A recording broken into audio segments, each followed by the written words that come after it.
comment gérer émotion et logique.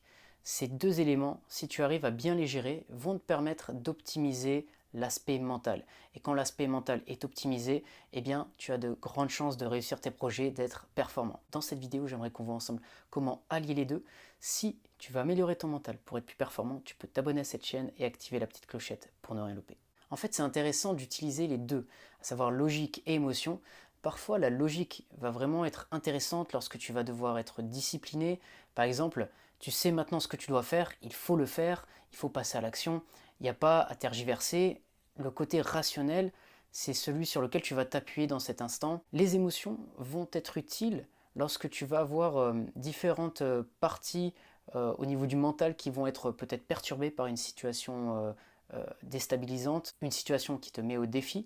Par exemple, pour la gestion du stress, si tu as du stress à gérer, tu peux être en mesure d'utiliser certains outils qui vont permettre de faire baisser ce niveau de stress. Par exemple, réévaluer la demande. Si par exemple, dans une situation donnée, tu te mets trop la pression, tu as une demande trop élevée par rapport à tes ressources, à tes capacités, parfois il faut revoir les objectifs à la baisse.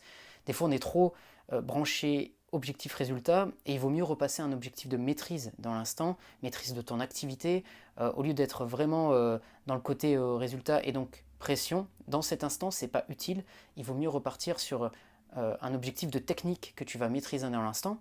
Ça peut être un aspect.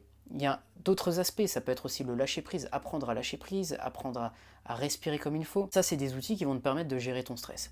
Après, au niveau estime de soi, tu en as d'autres. Tu peux être amené à plus te référer à tes réussites plutôt qu'à tes échecs. Parce que des fois, quand on se lance dans une situation, on va plutôt regarder le côté négatif, le passé, notamment les échecs qu'on a vécus, alors qu'on ne voit pas forcément ce qu'on a déjà fait de bien. Donc ça, c'est des aspects sur lesquels tu peux aussi travailler pour améliorer ton estime de toi-même.